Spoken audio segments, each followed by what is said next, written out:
maybe?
Hello, everyone, and welcome to the stream that for 2 weeks in a row we're calling Extra Magic with Jonas Marv.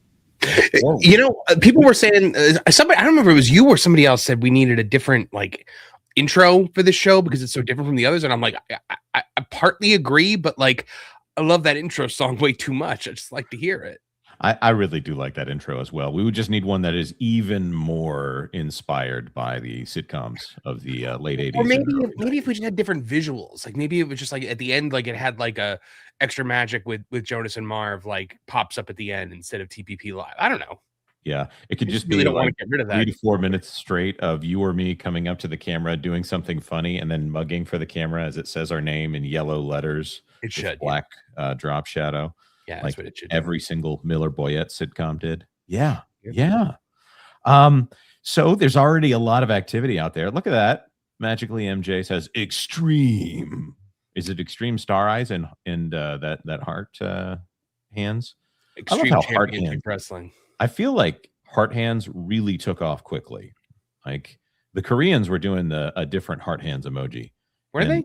Yeah, it hadn't picked up. It almost looks like you're asking for money. Believe it or not, I'm not like super in touch in tune with the the Korean trends. Yeah. I don't know why I know that then. Let's see here. I got some good news today. Apparently this month, my wife and I are going to see Harry Potter and the Cursed Child at some point. Really? I mean, I know when. I'm just not saying when on the air. But yeah, we got tickets to go see Harry Potter and the Cursed Child. So that's awesome. Pretty neat. And we got those tickets for like $40 each. That's awesome. Yeah, and they're like $200 tickets. So, dude, hey, we rarely see Native Hawaiian actually chatting in the chat. He's always watching. I have to say that. Thank you very much, Native Hawaiian, for all you do. Yeah, seriously. Also, Tom F is out there. Mod extraordinaire. We have got great mods on this channel, and also Ron is here. Mm-hmm. Wait, it's heart hands and an airplane. Are you trying to catch the airplane, Ron? I want to know. But Ruby Hoove gifted one That Park Place membership. Thank you so much, Ruby. We are starting things off the right way. Oh, see, I like that. I like that a lot. Yeah. And then the Wild Man of Yavin coming in with 1, 2, 3, $4, one at a time. He was doing that on Welcome to the Rebellion this morning too. He was doing that on Jay's stream. 5 of them. Yeah, and I'm thinking to myself, like, he's throwing $1 bills at us. What is that? What does he think we are? Is he making it rain? He is. Well, maybe he thinks we're a different kind of Florida native vice, which we will be talking about some vices on this stream. Speaking of which, we're going to do a power ranking today of all of Bob Iger's worst and best decisions. So yeah, there were some good ones. Yeah, there were some excellent decisions in there. And then wow, man, Yavin. Marv gets it. Oh, I knew it. I knew that's what he was doing. I knew he was doing this. Yep. That's fine. I'll take it. We're grifting here. Archer Merchant for $5. Iger is like that skit from I Think You Should Leave, where hot dog costume man crashes the hot dog mobile into a building, then says, "Who crashed that?" My favorite of the I Think You Should Leave skits, and I've not seen many, I've only seen clips of them, is the one where the dad tries to tell the son that, oh yeah, when it gets too hot, the ice cream machine doesn't work. And then he looks over at the guy at the next table, like, back me up here. And then it's Bob Odenkirk. And he's like, oh yeah, that's the case. And I used to own several, and it just keeps escalating and escalating of the lies that this guy is telling this kid. And there ends up being an emotional arc to it as well. It is the most hilarious skit. Makes me want to actually watch the show. Who knows if I'll ever do it. So, by the way, I have learned that the people that I typically go to MegaCon, I go with a group that does some programming at MegaCon, and so I typically get in for free. I found out that we got approved for our booth. Dude. So yeah. So I think what I'm going to do then is during the convention at some point in time, I will have like scheduled booth time. Mm-hmm. And that way, if any of our folks are at the convention, they can come over and you can have, I'll just sit there and work. Like I'll work on my novel or something like that. And then if people want to come over, they can come over and hang out for a little bit. Get a sneak peek. Yeah. In this scene, I'm going to make them kiss. Ruby Hoove, member for 19. Have a fabulous Friday, folks. Like, subscribe, share. That's alliteration, Holmes. Thank you very much. And yes, do like and share. That really does help us out quite a bit. Let's see. It really does. Before we get started, I picked something up before we went live. It's not why I was late, but I got a McDonald's Happy Meal. Is that a Mickey D's? It is, because we've been talking about these changelings. Changeables, yes. The changelings are from Star Trek. So I wanted to see what it was. I haven't opened it yet. Oh. I wanted to unbox it live here on the air. I'm hoping for a 4-nugget box. It is. All the ASMR folks are going to love this one. The hamburger. Not even a cheeseburger. Right. We have 2 of that one in our house. Okay. We try not to go to McDonald's too much, but there are 3 changeables that have made it into my house, and 2 of them are hamburgers. So it's funny to me that would be the one that you also get. So there it is, guys. Yep. The question out there is it Vash? No, Vash is the 4-nugget box. This one, it should say on the box which one it is, by the way. Oh, it does, actually. Yeah. Furgon, the hamburger. I really wonder what these why wouldn't they call it Burgon? That would make sense. We're not the marketing geniuses of McDonald's, apparently. That's right. Oh, look at that. Looks like original White Horse is out there for $2. Hope you're doing well today. Happy Year of the Horse. Fire, Semper Glutine, Libero. Yep. Thank you. Archer Merchant for $2. Will there be scheduled Make It Rain booth time? Hey, if you want to come to my booth and make it rain at MegaCon, I'm not going to stop you. That's a good idea. You should bring those lights and see if you can get them to strobe a little bit, but slowly. I'm not going to do anything for it, but like if you want to do it, you could write for it. That's what I'm saying. Acting. All right. Let's see what else. Extreme Meme Square. I see out there. Equus Heart with a lot of horses. Before we get into the tier list, by the way, just to give you all a little tease of that, we have our list here. We've got decisions ranging from S tier for solid mostly good, iffy, bad decisions, and actively stupid. Actively stupid. I like that. And then we have a whole list here. I tried to randomize them, but then I realized when I made all of these pictures individually, that they ended up in alphabetical order, which is not the same order I as I feel put like them a in. lot of these are going to be actively stupid. Yes, I think so as well.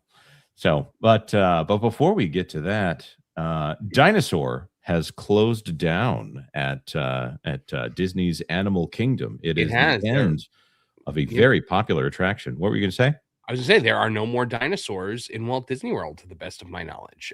Which is odd because dinosaurs are a thing that boys like, but since when has this company cared about that? Yeah, I tell you what, I saw an Aladar animatronic on Twitter, and I almost want to see if I can bring this up here because it is so cool looking. It was, I think, the last large animatronic that they actually had Mhm. in working order. Here, I'll go to the cursed um, uh, social media platform Reddit here. Here's Aladar when he was with all of his skin, and then here he is without all of his skin. So Oh, on the submerged horrifying. animatronic subreddit there. But I've seen it in motion. I've seen video of it in motion, Wait, so and where was that? Was that outside? Like, on some kind of boat ride.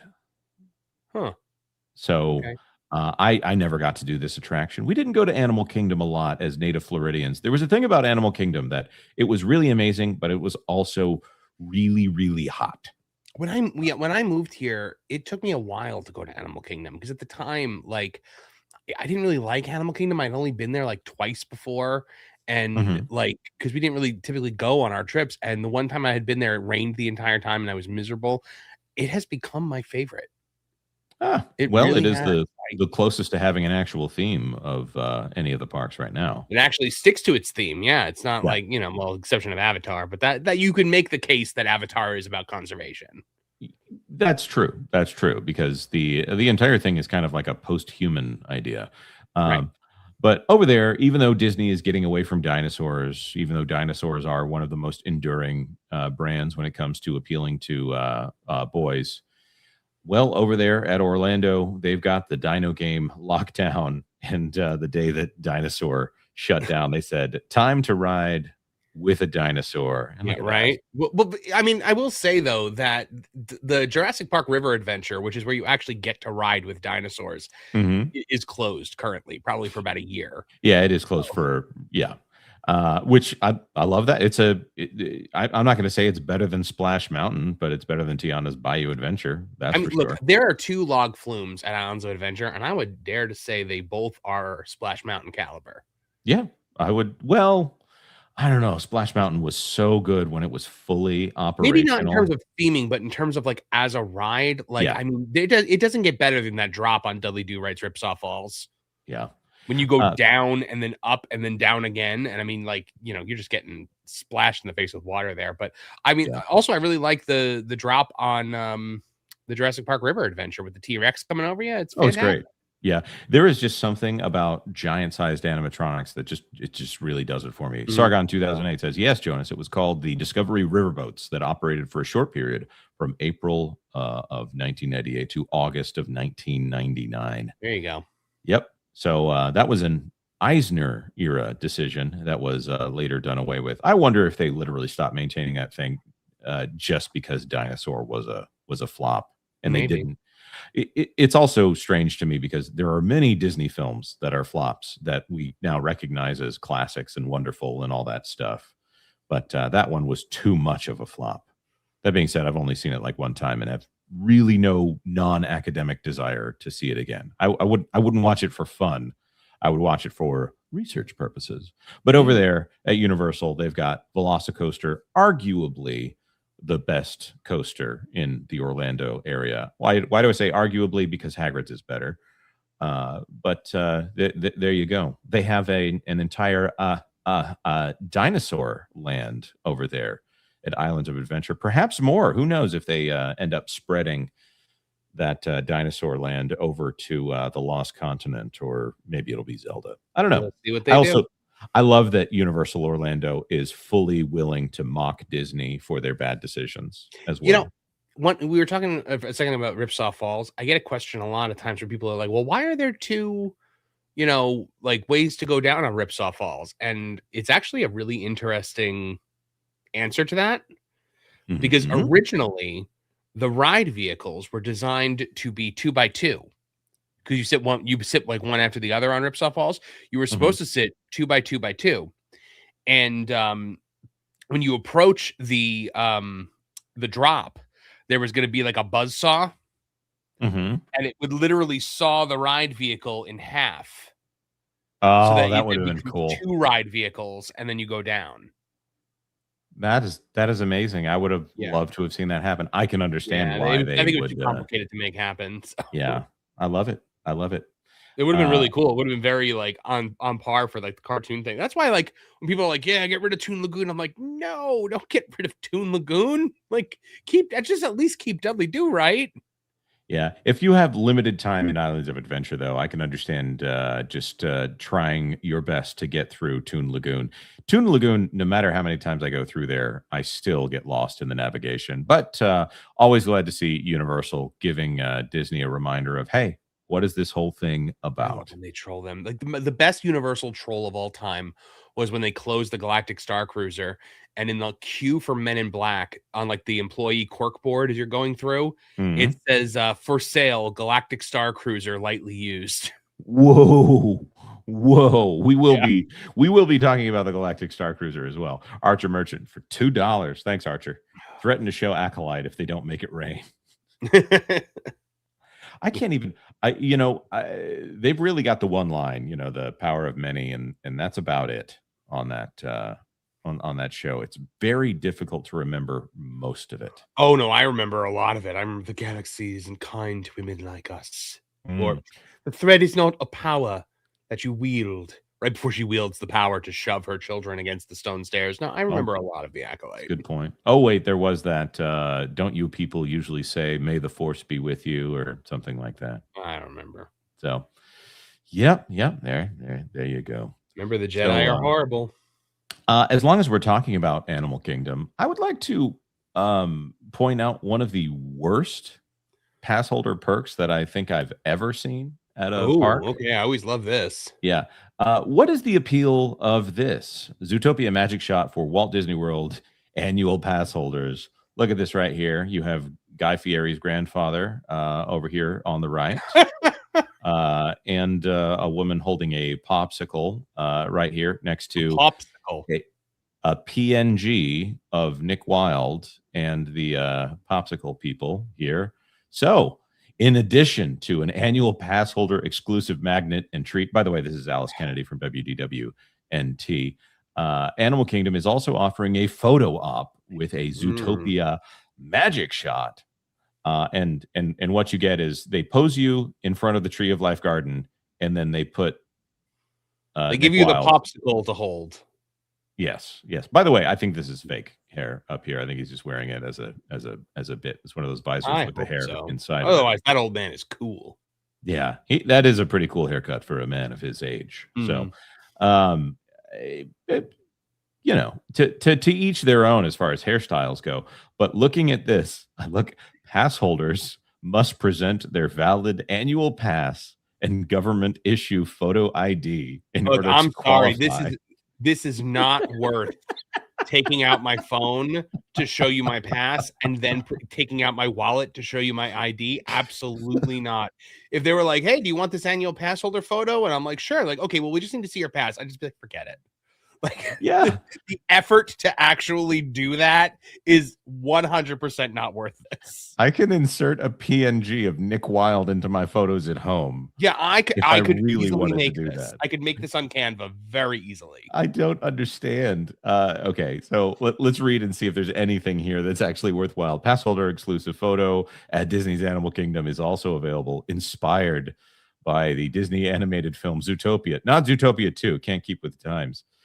This special Disney PhotoPass experience includes popsicle photo props and a magic shot featuring Nick Wilde selling his tasty popsicle treats near the Tree of Life. It's a limited time until March 15th. You can also get a magnet. I'd take the magnet just if my wife does want that magnet. We've passed on the last few, like when it was just like the special needs chicken from Moana and all that. Like I was just like, I don't want that. Like, I don't want that on my refrigerator. This one though, she wants, so we will end up getting this. Yeah. The magnets, that's fine. I don't like to have too many magnets there because it starts to look like you're trying to show off, I remember a day, Jonas, where annual pass holder gifts were like a tumbler glass. Yes. Like an engraved tumbler glass. And or a cutting board or like something really. It used to be like you had to go. So the first day that you went to Food and Wine, you got like a really like small little schlubby gift, like maybe like a magnet or something like that. And then when you went like 7 times throughout the length of the festival, on your 7th time, you got a really nice gift. It was champagne flutes one time, I think. It was a tumbler glass. There was so much great stuff, and they did away with that. And now you just get the schlubby gift. Now it's a magnet. Yeah, you should be grateful for the magnet, Jonas. They used to actually mail you the magnet, by the way. Yeah. Every pass holder would be mailed whatever the magnet was for the season.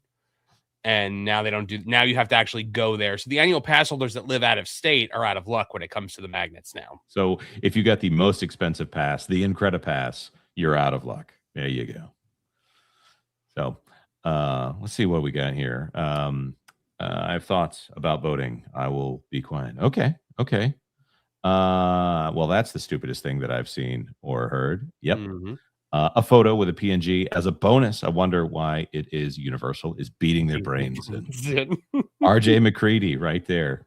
It's cold, it's freezing, everybody's dying, nobody trusts anybody. But, at Universal just recently there was a they were giving out Grinch pins. Like actual like pins that you can put, like little tiny pins. But I remember Valiant got one, and I was like, "Where'd you get that?" And Ryan got a Shrek lanyard, which was an annual pass holder gift that they were giving out recently, and I still have to get that one. Yeah. Ken Reinhardt says, "I could never manage to play a champagne flute. I hear eventually they play you." Good one. Yep. Let's see here. Ken Reinhardt for $2. Make Toon Lagoon less comic strip Lagoon. I like the comic strip though. I mean, like I get it. I get it. What I want doesn't really matter. It's what the masses want. And the masses don't really know what Mother Goose and Graham is. But I happen to like it. It's got Toon Lagoon has got several things that I actually love. All right. Kathy's Ice Cream. Best place to get ice cream in Islands of Adventure. Blondie's. The one place where you can actually get a sandwich in any of the Florida theme parks, like an actual like deli sandwich. The Ale to the Chief, which is where or Chef or whatever it is, where you can actually get the walking taco, which I showed in the vlog for Park Hoppin' that I did, where it's a bag of Fritos with barbecue pulled pork and coleslaw and like barbecue, and you have street corn there as well, right next to Dudley Do Right Chippewa Falls. They also have the annual pass holder lounge there, which is an incredible perk for APs. And they have my favorite thing there, which is to take a picture with that little word bubble that says "A good editor never sleeps." Yep. I like it a lot. If anything should ever happen there, I think we should make a campaign for you to get that spot. By the way, Culture Casino, hey buddy, says, so it's okay to ask for ID to get a picture, but not to vote. And the answer for that is Marxism. It really is. Is this live? 6-7.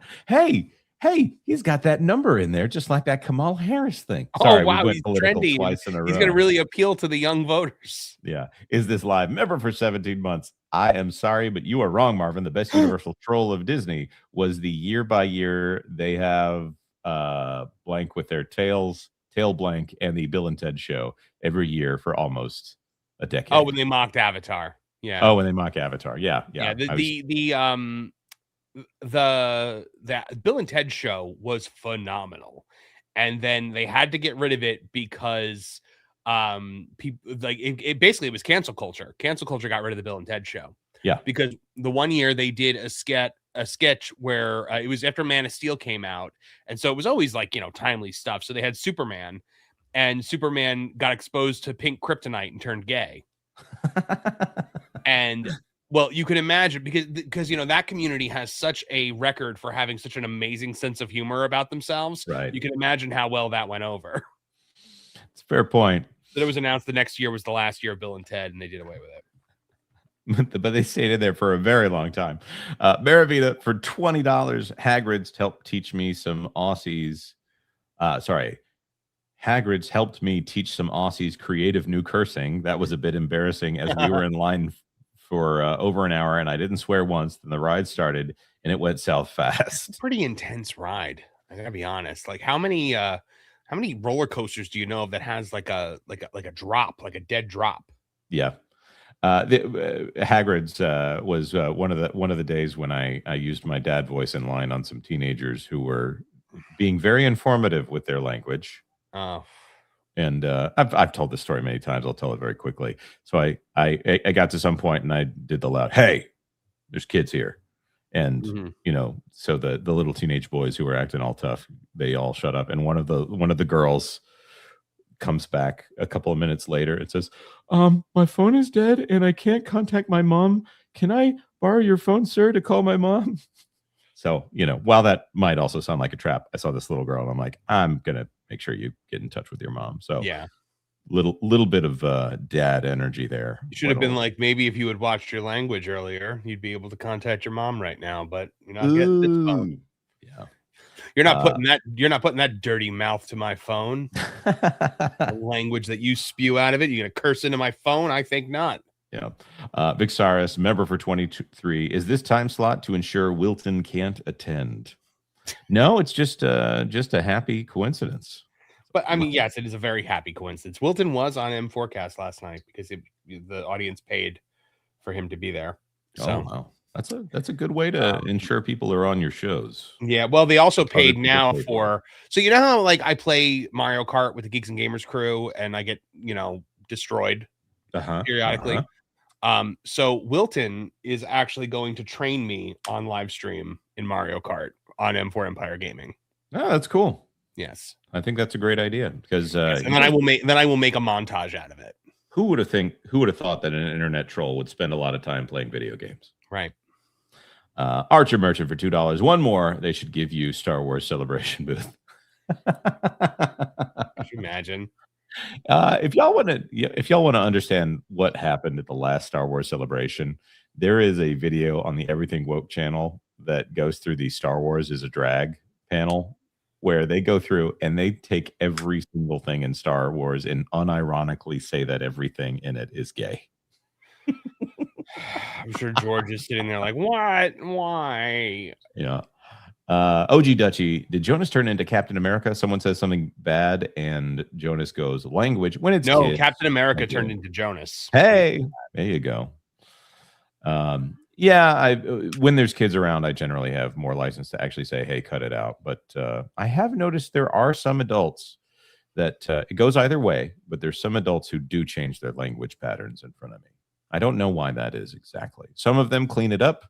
Some of them very much intentionally go in the other direction. Mm-hmm. So that's fine. It happens. Maybe we should. What's funny is like, because I'm so used to being on these streams, like with you and like on the channels where we keep everything PG. When I go on the G&G stuff, sometimes like I will lean into saying something like and purposely edit myself to not curse without remembering where I am because I'm so used to being here, and then I get made fun of for it. Yeah. I've heard that Jeremy told you, hey, next time curse. Yeah. So let's get into that was the first time. The first time I was really quiet. No, I give it to them pretty good back now, but like occasionally I'll go to say something horrible, but then I'll edit myself at the last second and say something like kind of tame and then get laughed at for it. So yeah. So I think it's time for the main event here. But wait. While I'm out of Yavin, member for 23, no joke list to video games helps me fall asleep. I'm not sure what you're saying, Wild Man of Yavin. Me neither. Let me know. Deathless Nut, not a terrible idea, Marvin. Yeah, so I'll put it this way. Like I was saying something at Beardo, and instead of like, saying the word I wanted to say, I said, Jack A. And I actually said the word, the donkey. Yeah. And they laughed at me for like 10 minutes about that. And I was like, oh, I got to break this habit. Yeah. I got to break this habit of being PG. Yeah. I think it's no joke. Listening to video games helps me fall asleep. Oh, okay. There you go. Yeah, no, that makes sense. Wow, man, Yeah, that does make sense. All right, let's get into the event of the day. The man on trial today is one Mr. Robert A. Iger, best and worst of Bob Iger tier list. Does that make us Here. the prosecution? Yeah, I do suppose so. We are going to decide how good of a job Bob Iger did. Can I go put on a white suit and cowboy hat and just be like Inherit the Wind? Matthew Harrison Brady. And then I should put on one of those white wigs that they all wear in Britain while trying to be taken seriously. I can't even imagine being sentenced to death by somebody wearing that fruity wig. Right. I mean, my goodness. Do they even have the death penalty over there? To wear that stupid wig. I'm just like, how can I take you seriously? Why not a monocle and a mustache? You're wearing a wig. Here we go. The Bob Iger best and worst decisions. Let's talk about them. Let's start with Avengers Campus. Okay, you know what? I would put this in in the mostly good category because I think Avengers Campus has been a net positive for Disneyland. Okay. I would even maybe call it solid, but I don't know. I'm gonna correct you a little bit. Isn't it a Disney's California Adventure? Or whatever. Is it at Disneyland? It is at Disneyland, isn't it? No, I think I'm not a West Coaster. California Adventure, is it? So those parks have merged together a little bit more than in the past, but I think it's California Adventure. When I say Disneyland, I mean Disneyland Resort. There you go. Just like Disney when they it's DCA. That's what they're saying in the chat. When they did Disneyland Forward, it turned out it was Disneyland Resort Forward because most of that stuff's going to Disney California Adventure. So would you say would you put this as a solid decision or a mostly good decision? I say mostly good because they're like some of the rides are just meh. But for me, I put it as iffy because it's a really I don't hear much out of it. A lot of the reviews that I see are kind of lackluster. I think the MCU, generally speaking, is not actually a very good theme park property. I don't actually see a lot out of it that makes me impressed. So I'm actually down here in the bad decision character. Oh, okay. Yes, I think it is a mostly good decision. Yeah. I think that they needed what do you call it? They needed the Marvel in the parks. Yeah. I think having a Marvel land definitely is a draw for people. I think it was a solid decision. Yeah. So I'm gonna put it because of the nature of our disagreement. I'm gonna put it in iffy. Okay, split the difference. I get it. Yeah. So we'll have some of these that unless we're in total agreement, probably not going to end up in S or D. Mm-hmm. So just how statistics works. Cohen Film says it's an S. Yeah. Yeah, I mean, I could make that argument, but yeah. Archer Merchant for $2. Everyone will need 2 showers after this list. Seriously. We didn't end up talking about the 2 shower thing. I didn't put an icon for the showers, but is it that he takes 2 showers in the office a day, or is it that he has 2 showers in his office? It is that he arrives early to and he exercises and takes a shower before he starts work. And he showers at the office when he does that. And then the 2 shower days are the ones where he takes a shower before he gets into his tuxedo and goes to an event. That's a 2 shower day, according to Bob Iger. In his office. Yes. Yes. I mean, like, you know what? I almost feel like Josh J. Morrow should be like, maybe we should just board this place up. Yeah. And I won't take it because I have to take over this office knowing that Bob Iger's been nude in here. Yeah. To me, I think from a propriety standpoint, I would not want anyone to have a situation in which there is any possibility of nudity at the office. So, yeah. Wildman of Yavin gifting a single, still making it rain there. Thank you very much. Sam Wolf, Life of a Military Wife member for 3 months. I followed you guys because PG language. Thanks. Well, thank you. I 100% get it. Yeah. Mud Dragon doesn't like that we're doing a tier list. That's all right. We're going to rank this super chat or this comment later, and doesn't look good.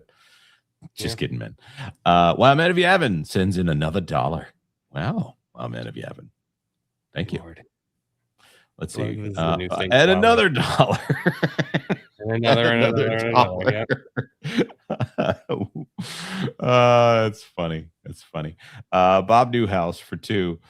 Bob's second shower wasn't in his own office. I shudder to think whose office it would have been in. That's That's my only problem. By the way, Mud Dragon clarified and said, "Hey, I never said I didn't like it." Okay. There we go. And there's a lot of wild men of Yavins to unstar here. So I think I got them all. Well, like the other thing with the shower, and I see people in the chat are mentioning it. Like, I mean, what if like Bob's pulling a George Costanza in that shower? It's all pipes. Oh, I see what you're saying. Like I would be like, I don't want this office. Give it to Dana. I'll take the second biggest office. You can have it, Dana. Cohen. Oh, we don't need a female executive regularly taking showers at the office either. That ends up in a bad spot. Cohen Film for 5. Will Josh tomorrow rename the Robert Iger building, I Love Wilton, to the Walt Disney building? There, you got it, Cohen Film. Probably not. That $4 billion monstrosity cost more than 2 Galaxy's Edge. Yeah, we don't need to invoke Walt's name on that building. Yeah. It's all Iger, baby. And what is this? Is that liquor? I'm trying to figure out what that is. Showers. It's 3 showers. Thank you very much, Mud Dragon, for being a member for 4 months. There is no Dana, only woke. That's true. Yep. Her buddies out there getting rid of the 6-7 name. She just figured out that's the old one. I'm hearing that we might be getting Dana Wilton. Yes, that was. I'm just gonna say that.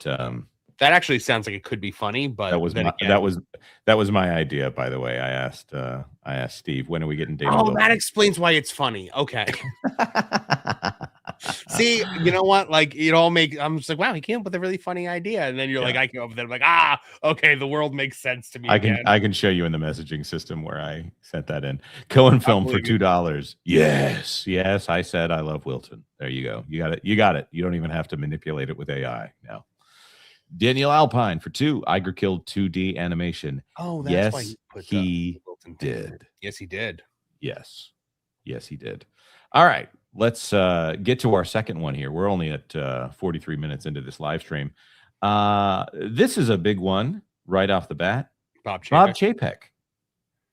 So what is the decision here? Promoting Bob Chapek to CEO or coming back and destroying Bob Chapek? This is, Bob Iger returning is a different one. We've got that coming up soon.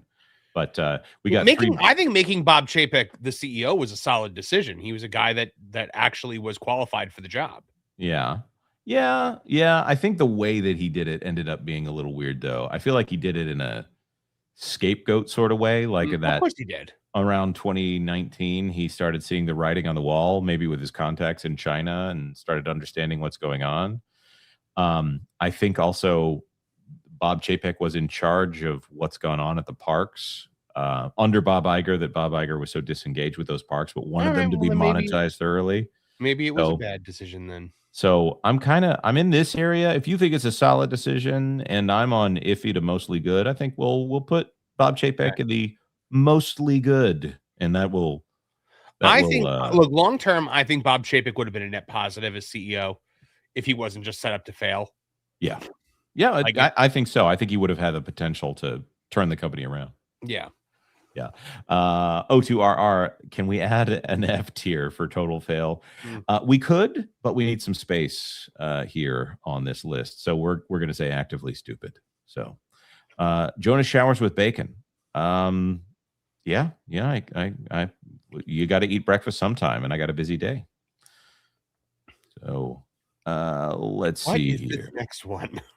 Cohen Film for 2. Yes, I did. The next one is Bob Iger on an earnings call was asked why they have to put woke messaging into everything, and he called it something akin to the civil rights movement. Actively stupid. Mm-hmm. Yeah. That was one of the most amazing earnings calls that I have ever seen in my life. What was the quote here? I mean, I can't. We have it on that Park Place somewhere, but he went through and compared his motions in adding messaging to all of this content as something important that the Walt Disney company was doing, and akin to the civil rights movement. He also privately, in video that is now leaked publicly, told everyone that it was their duty to take things that were considered political and make them not political, meaning that it's not actually being political, it's doing what's right for the whole company. So that This is was the Bob I'm Iger putting who those wanted to together. be the Democratic candidate for president. So Yep, that one right there. He wants to be seen as a progressive leader. yeah.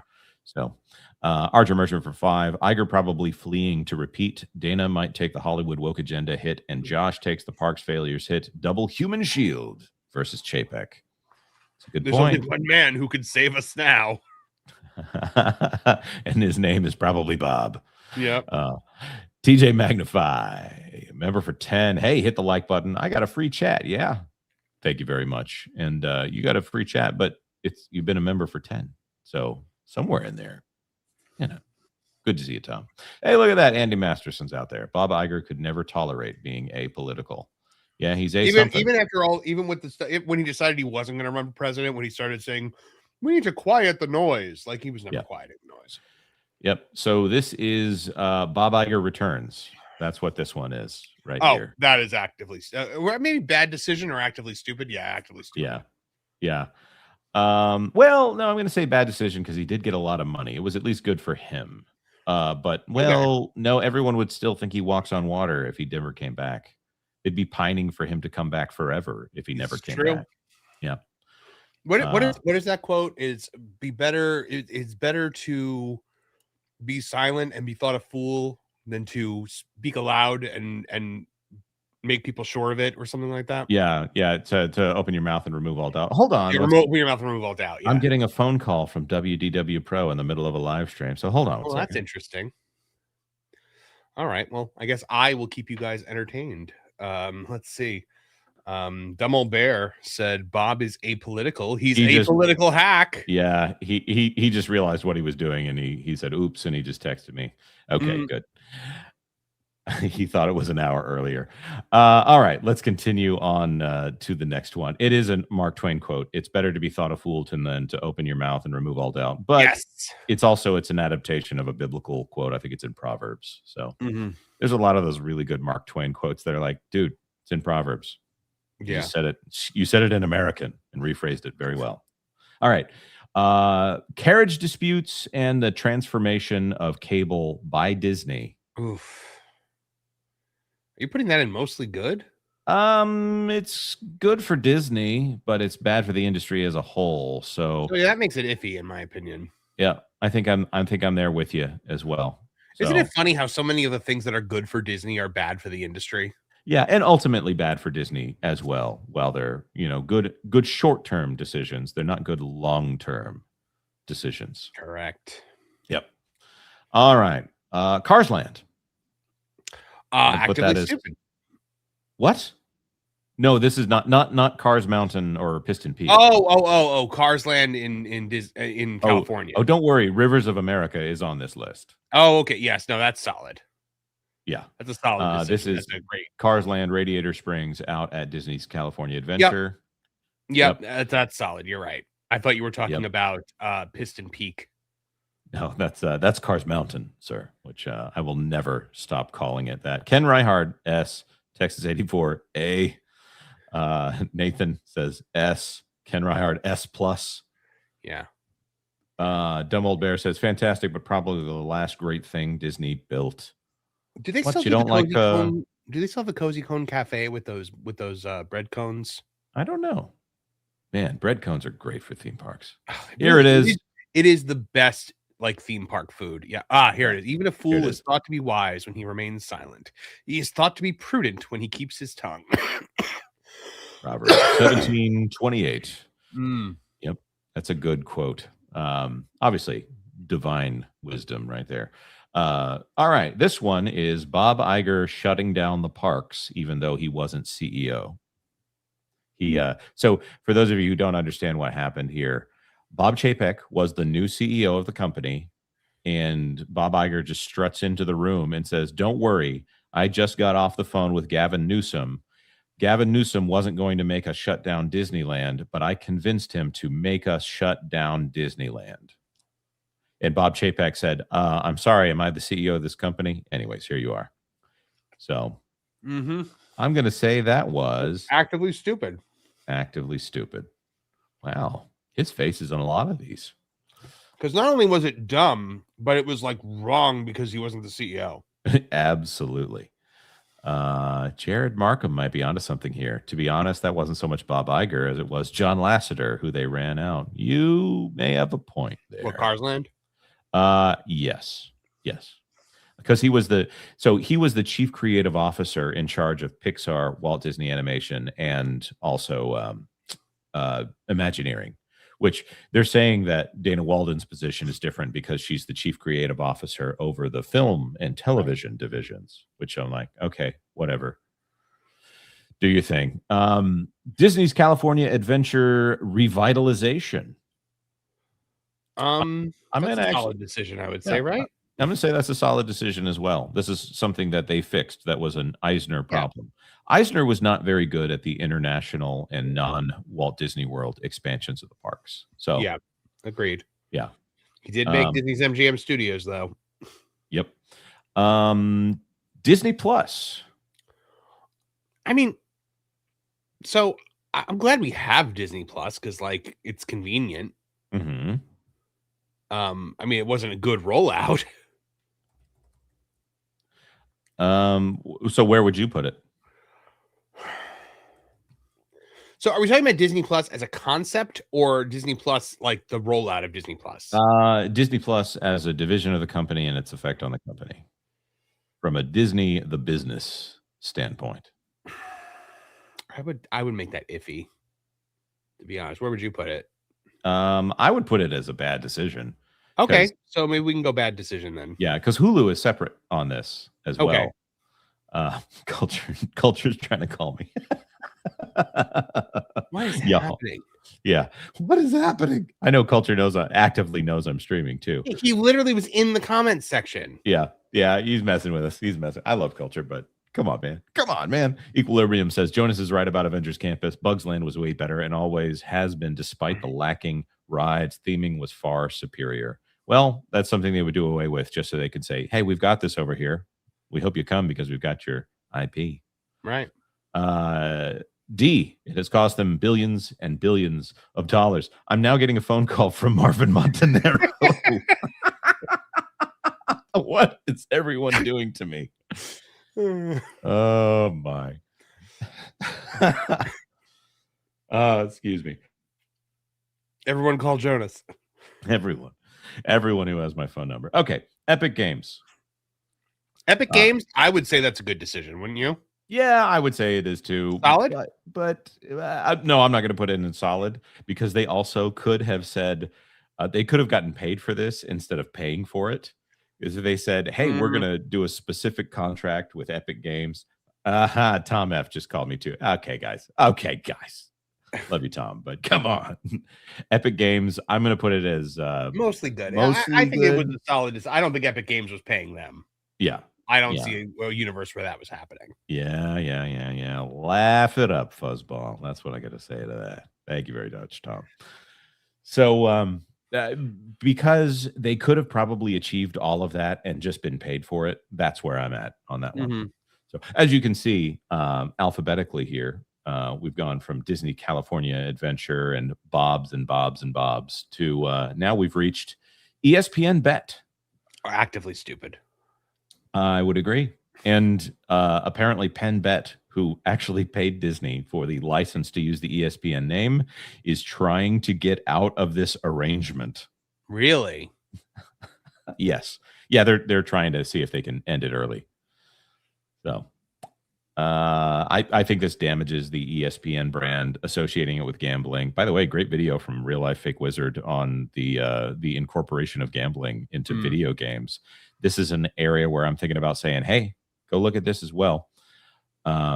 This is very clearly something it's very anti-Disney and it's morally not great. I'm just Archer Merchant for $10. You're also preying on, like, because the thing with any gambling thing is you're preying on people who have a problem. a lot of the time. Yeah. And this also makes it to where Toy Story Fun Day Football and Monsters Inc. Fun Day Football and all these little kids brands that are ESPN brands. I'm very uncomfortable with the idea of getting kids hooked on ESPN content early on when they're already being exposed to microtransactions. Right.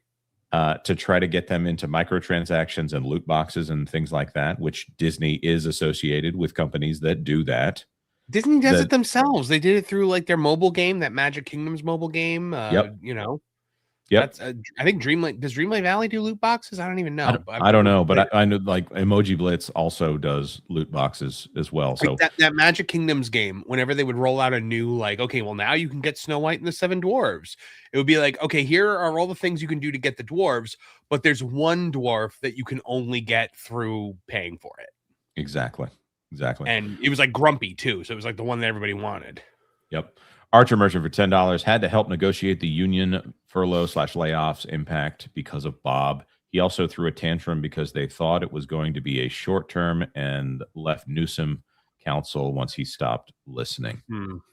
I hate that. I hate what they did here. I think that Ron DeSantis actually did the company a huge favor by forcing a lot of those political issues to not be in Disney's hands. So there's a lot that Ron DeSantis did that was against Disney's will that actually helped them out quite a bit. I think the Siftod thing actually was really good for Disney long term. Yeah. Spurs fan, lost my phone, got a new one. What's Jonas's number again? I have to call him. Very funny. All right. What else do we have here? We have Disney Fox. I'm going to put this. That is. I would say actively stupid because it threw off the entire film industry. The only thing we got out of it was Avatar, Fantastic Four, and the X-Men, and they are actively they fumbled the ball tremendously with the Fantastic Four. Yeah. So I'm there with you. The only good thing we've gotten out of the Disney Fox merger is X-Men 97 getting another series, and it's still kind of iffy. Well, wait. So that was I thought they could have always made. That's right. Because TV animation. Yeah. That wasn't a Fox thing. It was on Fox Kids, but no. That's a good point. So the only good thing that we've gotten out of the Disney Fox merger has been Deadpool and Wolverine. Yep. Yeah, I would agree with that. And also, although other than the references to Disney-owned characters, they still could have made that movie. Andy, I see you out there. Is they could have made a Deadpool and Wolverine movie using the X-Men rights, other than the incorporation of MCU characters, and you could still reference Disney without having to pay Disney. So the TVA aspect and some of that, okay, sure, but there's a way they could have done that movie still and not made it they wouldn't have made it, because they would have rather bleed the X-Men dry, which is what they did over there at Fox. But also, paying $70 billion for a $30 billion company is not the wisest move. Yeah, and now we're at a period of time where things like Warner Brothers going for $100 billion now because of the Fox thing, because they set a precedent with the Fox thing. So now all of these mergers or sales or things like that are just wildly overblown because Bob decided to pay whatever Murdoch wanted. Yeah. And then Murdoch held on to things like Tubi and ate Bob's lunch with it. I mean, really, like Rupert Murdoch came up to him and says, "Oh dear, I don't know what I'm going to do with this giant media business I've built over all these years. If only some gentleman would come and relieve me of this burden." Why is Rupert Murdoch a plantation owner? Because do declare. Because Bob Iger is over here falling for a very, very transparent trick so that he can. Rupert Murdoch is Blanche Devereaux from the Golden Exactly. Girls. Whatever shall I do? Oh my! I've dropped my media empire and can't pick it up. If only some strapping young weatherman were here. The firing of Gina Carano. I think this is a very easy one for us. A very easy, actively stupid move. Actively stupid. That bit them in the butt. I would love to know how much money they had to pay. Not only how much did they have to pay, exposing the self-expose of the company to say we hate conservative values of any kind. Mm-hmm. This was technically under Bob Chapek, but Kathleen Kennedy was the one that did it, and Bob Iger was the executive chairman of the company at the time, and he showed that he was perfectly willing to weigh in on these issues, also politically. He's shown that he's in line with the people who think they're so much better than Gina Carano. Solid person, by the way. I like Gina. No shock there. But Gina's a real nice lady, and she didn't deserve to be mistreated. I've And heard she's a real mocked nice and lady. I've never had the belittled. pleasure of meeting her, but I understand that a lot of people like her. Yeah. And she's a phenomenal personality. She's a great actress. She was a tremendous MMA fighter. So yeah, it's honestly ridiculous what they did to her. But you know what? In the end of the day, the good guys won. Yep. I totally agree. Gonzarella, an episode, a preschool episode of Disney Junior's Muppet Babies, includes Gonzo trying to convince everyone to accept him as a person who is more comfortable wearing a dress. Yeah, obviously it's actively stupid. We should have a category for just like blatantly evil. Yes. Well, there's so many of these that I would put it under, or put under that. All right, Hulu, the purchase of Hulu. The purchase of Hulu, well, that came with the Fox deal, right? Or was that separate? Well, they had to. They made a deal in which they would buy the rest of Hulu after they bought Fox. So there was 1/3 of Hulu that was still owned by Comcast. So I'm going to say that this was actually a solid decision. So okay, so here's the thing, because they got hosed in this deal. They did and they didn't. So they ended up paying the agreed sticker price. For some reason, Comcast agreed to valuing the entirety of Hulu at around $30 billion. Mm-hmm. And then Hulu continued to grow. Bob Iger also locked out Comcast from having any control over this. So they actively tanked parts of Hulu in order to keep the value low, and it still grew, and it was the only streaming service they had access to that worked. That's solid. That's solid. So I actually think that the Hulu decision, I'm up here for S.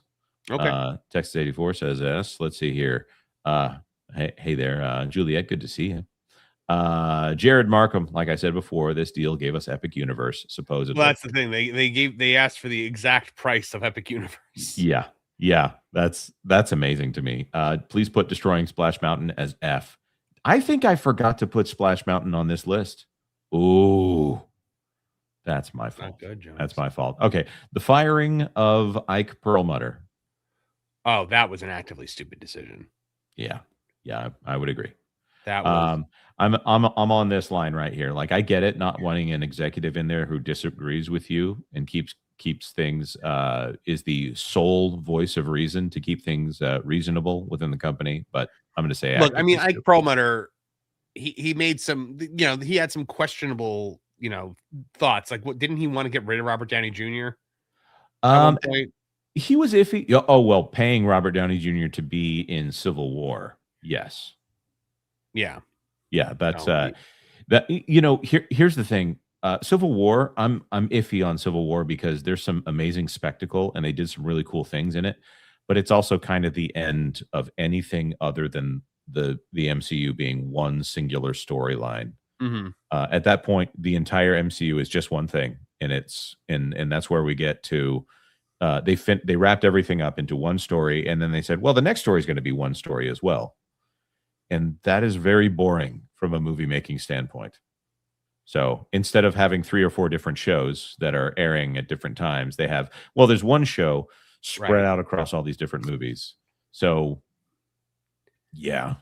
Yeah, I'm with you. But I still think it was stupid to get rid of him, because you gave what you did was you gave the keys to the kingdom to Feige in just complete unfettered, power and control. That's not that's the thing that didn't work out for anybody. Yeah.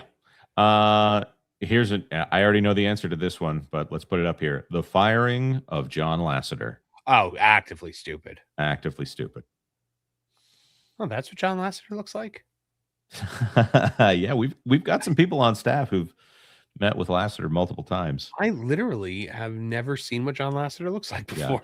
Yeah. What's funny is they released a Pixar Archives video, and I think I've sent this in the back channels before, where they talk for about you get almost halfway through this video. It's not a short video; it's 7 or 8 minutes, and it's almost the halfway point. Even though they're talking about the history of Pixar before they released Toy Story, and then they reluctantly get around to actually saying the name John Lasseter. Like, guys, get over yourselves. Or the 2020 retrospective on the 100 years of Disney. Do you know what the Pixar decision was painted as? Bob Iger, visionary that he is, decided to buy Pixar. They don't say the name John Lasseter. Like, y'all are actively evil. Lightning Lane.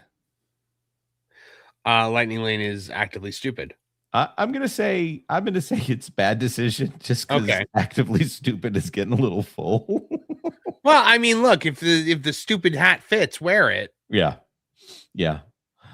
But yeah, it was a really bad decision. Yeah, I don't think it's even an iffy. I should have put Das in here, which I think is actively stupid. But here we go. This one is Mulan. Just in general, Mulan. The live action remake of Mulan, which was written by the CCP, and also thanks the guy who runs a camp out in China. That was a bad decision. Yeah. So live action remakes. Oh, this is just in general live action remakes? Yeah. I would say so it's not just Snow White. Not just Snow White. She's just all right. It's iffy. It's iffy then because there are some successes. Yeah. Yeah. Okay, but so back to Mulan though for a second. Yeah. You took a story that was perfect as it was in the animated, where she is like she's clumsy and she's like, kind of hopeless, but then like she goes to that training camp, and not the other kind of camp. She goes to the training camp and she works harder than everybody else there and becomes skilled. And like, here's the thing, Kung Fu. Do you know Kung Fu is actually translated as in Chinese? It actually means hard work. Yes. That's one Jet Li talking about Kung Fu as opposed to Wushu. Yeah, and Kung Fu means hard work, and she was just naturally good at Kung Fu as a child because she had good chi, which is Chinese for white people wrote this movie. Yeah, it's terrible. You took an actual story about like somebody who worked hard and excelled and like earned what they got, and you turned it into a smirking girl boss narrative where the only person that ever even unseats her for a second and knocks her down is another woman who inexplicably at one point tells her, "You must reveal yourself as a woman, Mulan." Also, why would you do this movie? It reads as very gay because you never stop thinking of her as a woman in the actual movie. You always see her as a woman who is pretending to be a man. Mm-hmm. In the live action remake, you've got this situation where they're actively avoiding romance because I think, well, one, the CCP is never going to go for a movie in which it looks like they're having two dudes hooking up. Right. But they remove all of the songs. They remove all of they remove all of the comedic elements from the movie, and then they add a bunch of things that they think are going to appeal to China. Well, and then they film it in the region that has the security director or whatever you want to call him, who's in charge of all that. But then there were also there was also a situation where what do you call it? Like the montage where they're all like training and like everyone's like falling down and failing and picking themselves back up. They never show her failing once in that entire thing. Yeah. It's also an excellent example of the step into your power, the power that you already have. The power was inside of you all along. Yes, you've always been awesome. Just embrace. You have to learn to embrace it. Right. Which there's a version of that on one side of you have to believe in yourself, which is a different version that is a lot better and comes off better to the audience in most cases. The power was inside of you is one thing, as opposed to other people are telling you you're not powerful, and that's the problem. It's one of those things where it's so close, but one of them is a great story, and one of them is insufferable. Right. So I think too many people know people who are convinced that anyone who tells them anything negative about themselves are actively evil. So let's get some super chats. We need to get caught up. Is this live 6-7 for 5 Canadian? Sorry, Jonas, but you are absolutely wrong. It's happened before. Buying Hulu financed Epic Universe in its entirety. It was a good move for Comcast. Yeah, not that great for Disney, but okay. Because you've super chatted and said this. Yeah, I'll move it down to mostly good. Although maybe we should move it down to iffy. I'll also point out that Brian Roberts has said publicly that why are we worried about our streaming issue? We've invested we've invested millions and made billions. So there you go. Archer Merchant for $2. Where's the negative tier? Dial of Destiny, Last Jedi. We are almost to that item, but yeah, not quite there yet. Packing Protons for 5. Ugly face reveal time. You're next, Jonas. I see no ugly face. Packing Protons. Oh, is that Packing Protons in the thing? In the image? Okay. Yeah, and Craig Ferguson. I like Craig Ferguson. I've seen him live. Craig Ferguson. Yeah. So Vash Guy coming in. Sorry, just picking my, I'm going to say, jaw off the floor following the revelation that Marvin had never seen John Lasseter until just I probably had and just didn't really like put 2 and 2 together. But for some reason, I always pictured like a tall, skinny guy whenever I thought about John Lasseter. No, he's never been a tall, skinny guy. I will say that. Yeah, I never expected him to look like the way the T1000 looks now. Yeah, you probably would. You're probably thinking of Pete Docter in that case. Maybe. 40s Mandalorian. The real reason Lasseter was fired was because Iger knew he could do a better job as head of Disney than Iger could. Yes. Oh yeah, of course. And he knew John Lasseter would never he would never take things down the path that Bob wanted to take them down. The decline of almost everything within animation coincides with the one. There was a few things in the shoot, like in Kanto, that had Lasseter's hands on it, and then after that point, it's just been this deluge of sequels and garbage. But if you got to the point where Bob was going to leave and they needed a new CEO and John Lasseter was in the company at that point, there would have been no justification to not make it John Lasseter. Yeah.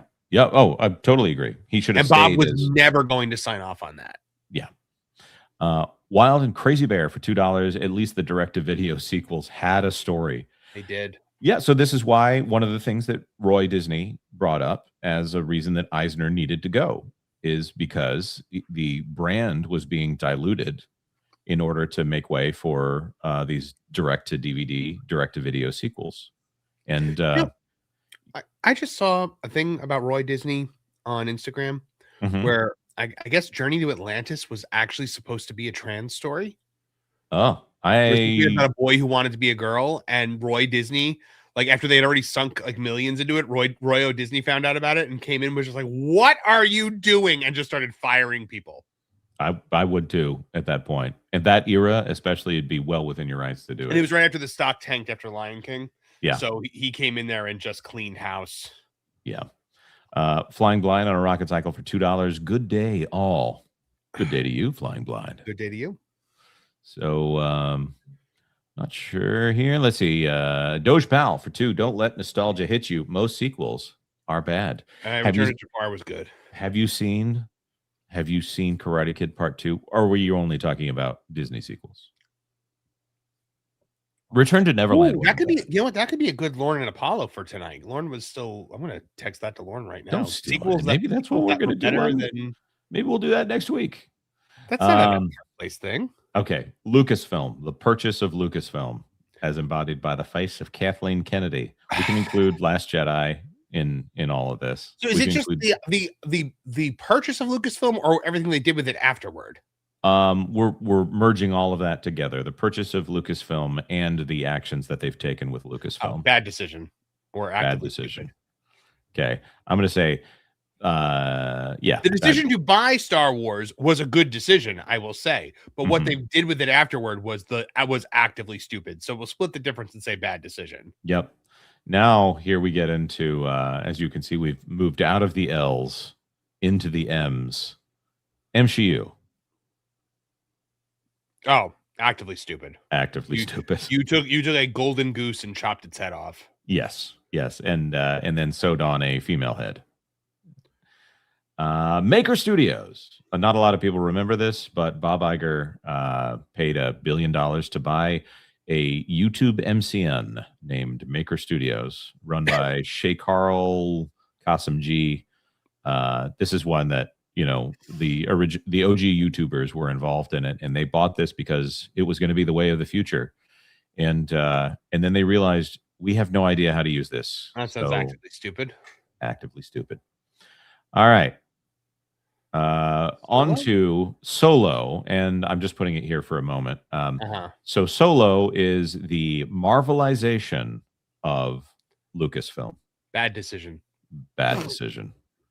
Hey, look at that. Look at that. Easy one. I actually liked Solo. I liked it too, but the Marvelization of Lucasfilm is a bad decision. Yeah. And here is the purchase of Marvel. That is a mostly good to solid decision, I would say. Okay. Because it was a good decision. Yes. The MCU is where it becomes actively stupid. Man, I'm with you there. All right. And here we go. The MCU itself, as represented by the first from Iron Man to Endgame. Oh, from Iron Man to Endgame, solid. Yep.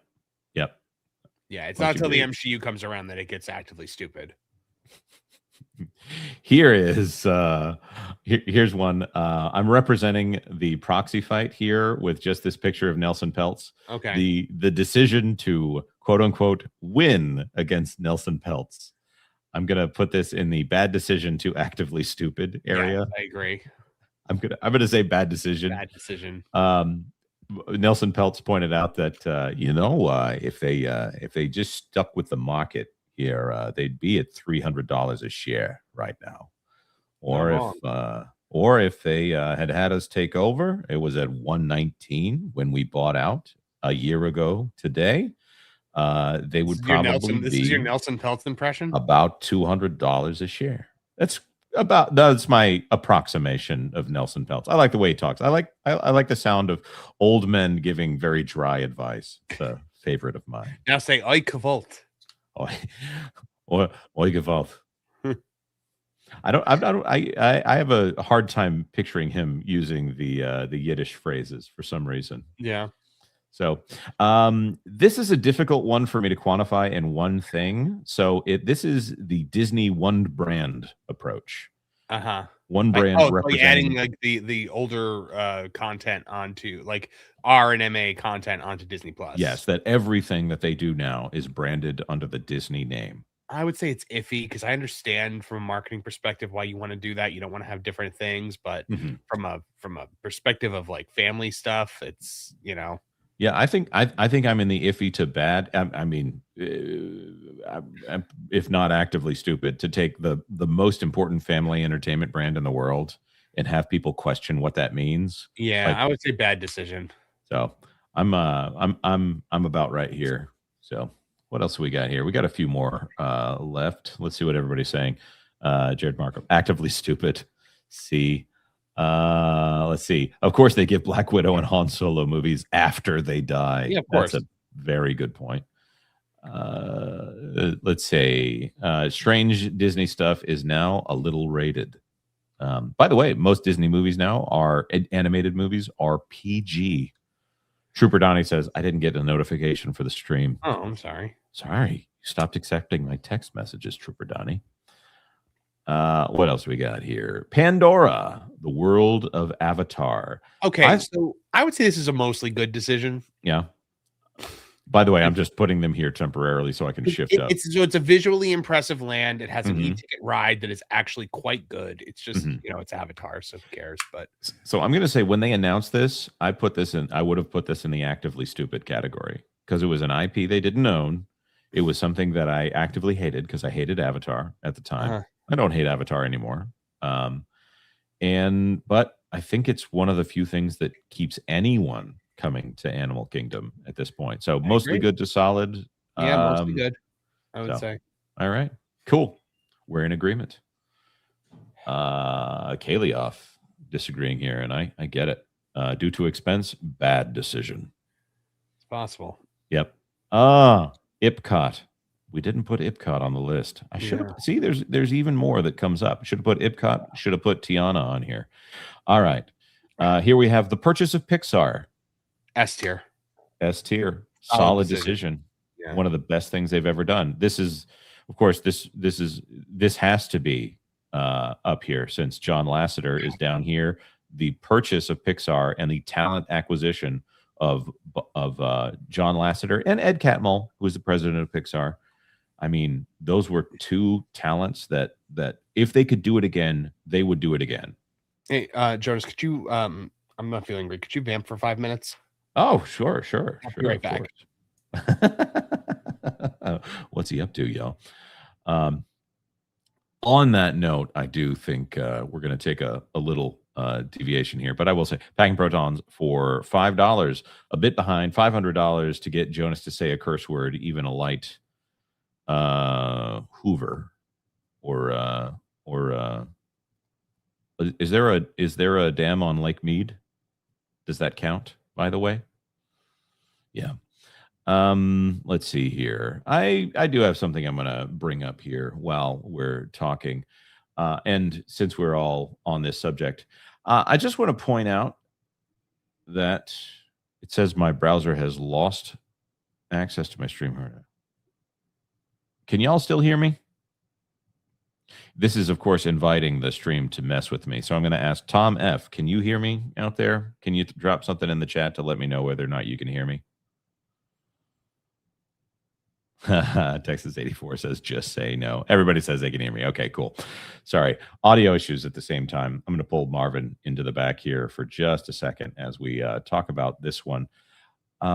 I don't know if you guys are aware of this. I put out a little question on X to ask people which theme park company has the most potential for growth. To me, I very much have a solid idea of what this is going to be, and there's reasons for that opinion.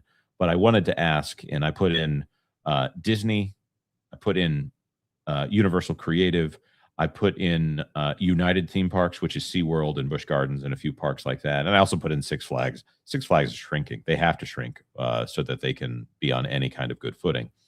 But the reason that I asked it is Universal is still not operating at full capacity when it comes to Epic Universe.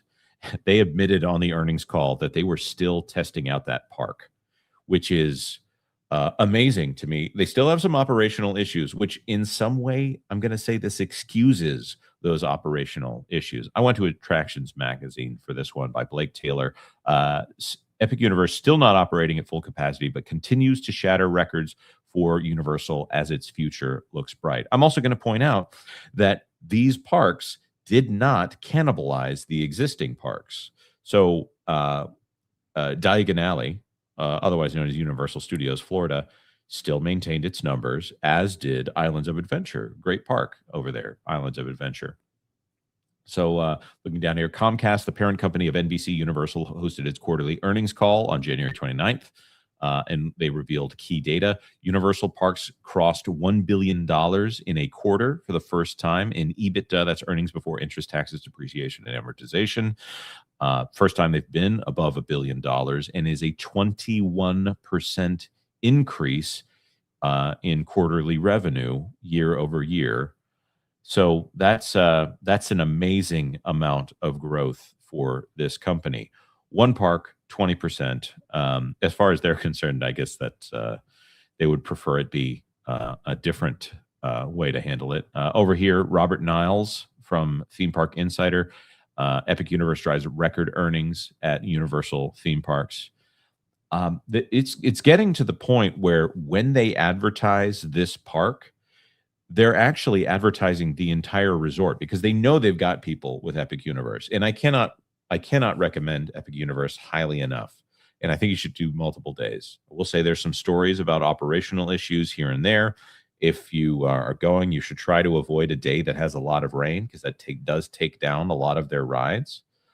But the Dark Universe, Monsters Unchained ride, and the Harry Potter Ministry of Magic Battle for the Ministry ride, amazing rides. Battle for the Ministry, not my favorite ride. It's not my kind of ride. I hate simulators, even when that simulator is the entire gigantic room around you. See, I like that ride. It's amazing. So, looking at this, Universal on top of this just announced their Universal Kids Resort. Sorry, not just announced. They are doing their build up to the Universal Kids Resort, and it's very actively a different thing than the Epic Universe advertising. We reviewed it on this channel. They're also doing Universal UK. There are expansion pads over here at Epic Universe. So when I ask which of these theme park companies is the most poised to continue on and grow, there's no question to me that it is Universal Parks and Resorts. The other ones, they could get something together. Busch Gardens has some ambitious plans for some of their parks. But to me, it's very clear that the $10 billion that Disney paid, 10 billion or so, like 8.96, whatever, that Disney paid for Hulu to get that out of Comcast's hands, that money being spent on Epic Universe, very easy decision. Yeah. Oh, yeah. There. So, Marv, do you think there's anyone else in the theme park space that is going to be growing, if not at this level, at some level, in a way that we need to be keeping an eye on? Oh, gosh. I mean, Dollywood would be the only other one that I think could grow because they're constantly expanding, right? Right. I mean, the last time I was at Dollywood, I saw there's so much room on that mountain of theirs, and they are actively expanding onto it. But I don't know if it's ever going to be as big as like a Universal or a Disney. Yeah. They need more resorts. They would need. I mean, they're also not a 12 months a year operation. So yeah, I don't really think so. And it's definitely not the Knott's Berry Farm, Six Flags, combo company that is going under fast. Right. So yeah, I honestly don't think so. Six Flags and Cedar Fair. Sorry for the naughty word that I threw in there by accident. But the Dollywood is mostly owned by Dolly herself, but it's operated by Herschend, which Herschend also does Silver Dollar City. Sorry, Storyland theme park, Wild Adventures, Idlewild, Kennywood, Kentucky Kingdom. They have other parks in the United States, and if they run them with the same level of care that Dollywood is run, which there isn't a person on the That Park Place staff that doesn't think that Dollywood is an amazing park. Yeah, I've never met anyone just in general that's been to Dollywood and has been like, meh. Yeah, it's very impressive and it's very well maintained. But here, gosh, yeah, Universal has stolen the crown from Disney, in my opinion. And the only thing that's left is the fact that Disney actually has the dominant space at the moment, but it won't take long for if Universal keeps doing what they're doing, we're looking at within 10 to 20 years that Universal might be the primary here. Now, Disney has every opportunity to change something, but the things that Disney probably needs to be looking at, and I'm not saying I want this to happen, I'm not saying it would look good from the outside, but if they're being completely financially reasonable, not worried about shareholders or anything like that, they should close one of those theme parks and put those resources into re-emphasizing their existing theme parks. If they wanted to do a fifth gate, I think that's actually something where they're just trying to appease to shareholders to say, look, we're growing, even though they already know Animal Kingdom was already eating their lunch. Animal Kingdom was cannibalizing the other parks and taking guests over to Animal Kingdom. I'm going to say something very mean, which is I don't think that Animal Kingdom has that effect on the rest of the parks anymore. No. It's nobody goes to Animal. I mean, well, why would they? There's so few attractions right now. And a lot of Animal Kingdom right now is behind walls. So yeah. So I think this is something where it's Universal's theme park industry right now, even though they represent half the visitors to the Orlando area instead of compared to Disney. Once Universal launches the cruise line, depending on how that goes, that could be the game changer right there. Disney needs to hold on to the cruise. Disney still has the cruise crown for now, as long as it's people who have never experienced a Disney cruise, because we know a lot of people who frequently go on Disney cruises, and they're a little iffy on whether or not it's what it used to be. So I just started going on Disney cruises the last couple of years, so all I know is like what it currently is. I've only ever been on the Wish, and I've been on it like 3 or 4 times. So yeah, it's I don't know. I like Disney cruises a lot, but a Universal cruise sounds like it could be really cool. Yeah. Let's see. If I'm cruising with Doc Brown and the Ghostbusters and stuff like that, I mean, like, it's gonna be a time ship, Marty. Yeah. Troy Gustafson says Jonas is a potty mouth. I just forgot the L on Six Flags. It was not intentional. By the way, guys, I apologize for having to rush off like that. All this talk about Bob Iger and his decisions made me sick. No, I am actually sick as a dog and felt, like I was going to upchuck and had to go before I did it on the air. So, well, thank you for not doing that on the air. Yeah, you're welcome. But if you could do, guys, $500 super chat goal to get Marvin to spill his guts on the stream. Yeah, that just feels like the kind of disgusting thing a grifter would say. Kelioth for $10. Results for Universal should shock Disney, not realizing pent-up frustration or affordability within the population, and that's before capacity occurs. Disney is a decade plus behind and may never recover. We got to see what happens, and there's things we're going to talk about when we get back to the other segment here. To the fact that Disney is ripping out beloved parts of Magic Kingdom right now to prepare for things they've already done before, and also Villains Mountain. Yeah, I'm not impressed. Gen XK Universe needs to do more family rides, and they need music that makes people nostalgic. Just my opinion. You're correct. I do wonder how often you've been to Universal, because they're adding a lot more kid stuff to those. Yeah, like the DreamWorks area. They've got that Trolls coaster back there. They've got a really cool, Kung Fu Panda area back there too, where they do like a Turtle Talk with Crush type situation with Poe. Yeah.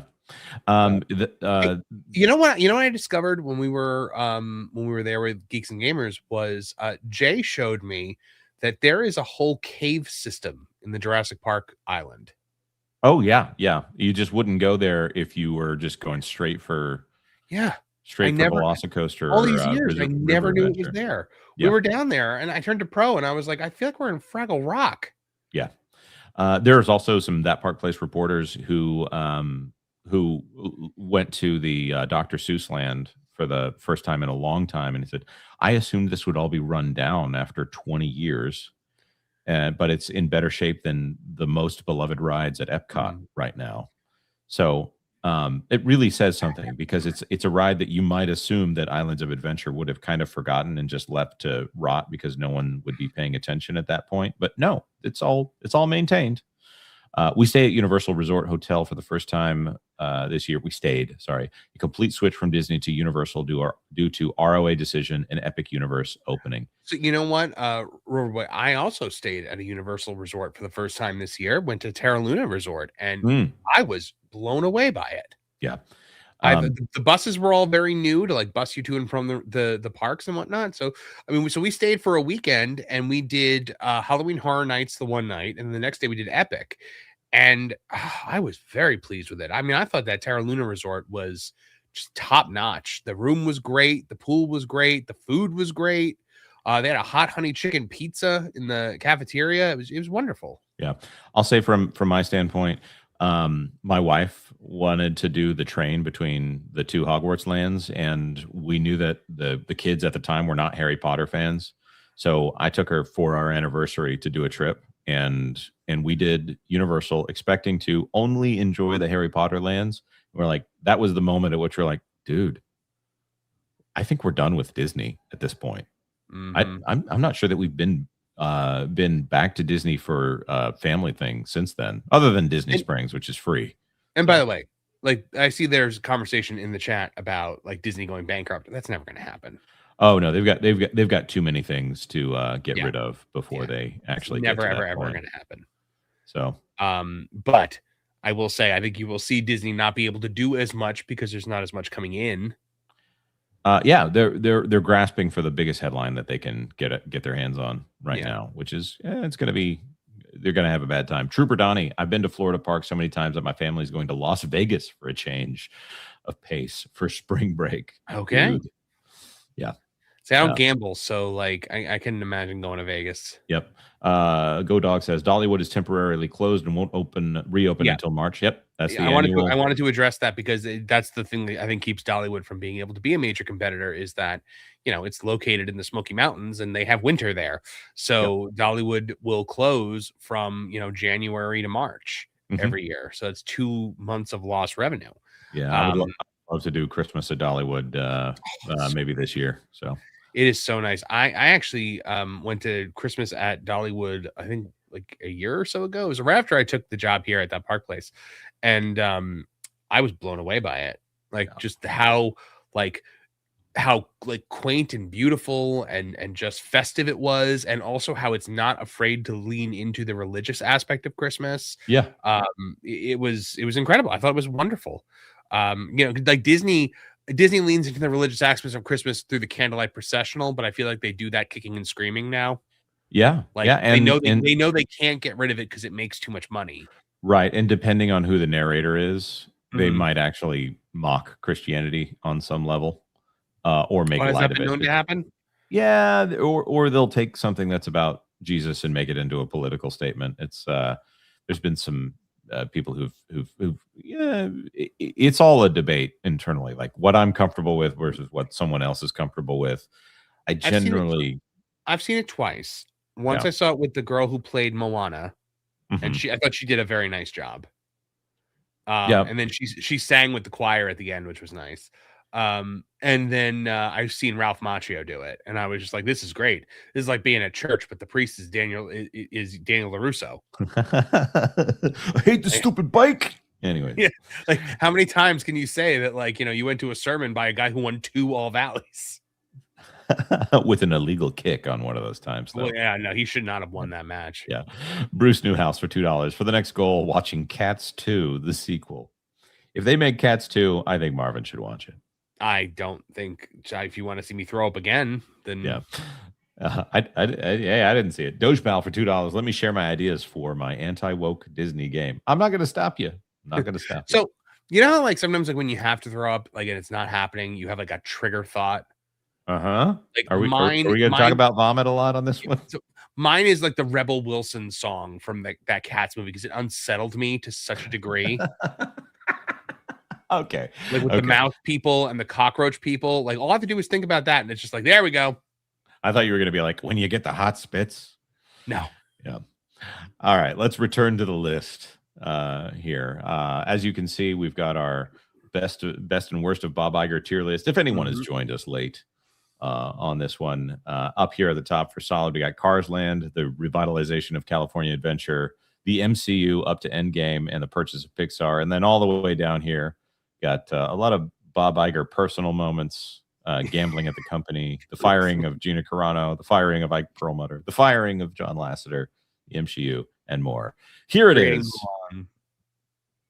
Rivers of America. I'm going to put in iffy just so I can move the screen here. Actively stupid. Yeah. Yeah. I'm not even waiting to see what Cars Mountain is. Despised like things they've ever done. Yeah. Yeah, this is the moment that a lot of people are literally done with this company, because we got the 1-2 punch of Muppet Vision 3D and Rivers of America in short succession. Do you think that this was solely a Bob Iger decision, or do you think this is Josh D'Amaro? I think it's Josh D'Amaro. I do too. I I think that this is that's why everyone who's like Josh D'Amaro's going to fix Disney. I'm like, Josh D'Amaro was involved in turning Splash Mountain into Tiana's Bayou Adventure. He was involved in getting rid of Rivers of America, getting rid of Muppet Vision. I see all these things now. Like Josh D'Amaro wants more Muppets in the parks. I'm like, well, if that was what he wanted, he showed a interesting way of showing it. Yeah, they could have added more Muppets to that area instead of adding Monsters Inc. to that area. That was such a I think that was actively part of Josh D'Amaro trying to get the job, saying this is what we're going to do in the parks, to propose a giant way to spend money. I think that's what got him the job. Bob Iger loves spending money.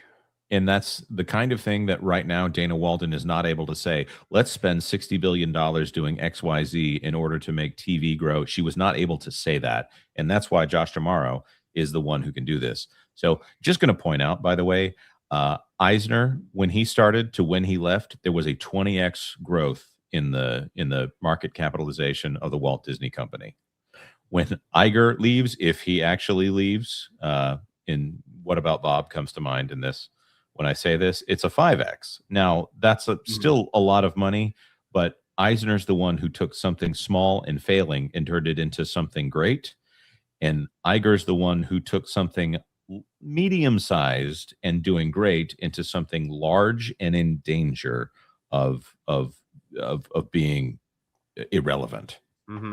So I agree. Let's see what else we got here. Toy Story 5. This is representing the sequelization of everything at the company. I'm going to say iffy. Yep. Iffy because, you've had things that will crash and burn, but then you also have Inside Out 2. You've got Zootopia 2, and these are huge. They're only big money makers. Actually, right. I would even say, I might even call it a mostly good decision because they're paying off. It's the only thing paying off. Yeah. I think that's why I have them in iffy, because I think they're it's like making a copy of a copy. Eventually they're just going to run out of stuff, and the fact that they're now hiring the old people to come back, maybe this will be something that parlays into Andrew Stanton actually actively being involved at Pixar long term. Because the other thing is, like, whenever they're like, well, we try to make something new, people don't like it. And I'm like, well, yeah, because every time you try to make something new, it's just aggressively woke. Yes. And they're like, I liked Luca. I thought Luca was a great. I love Luca. Luca was good. Encanto was good. Yeah. Totally agree. So what else we got here? We have Shanghai Disneyland.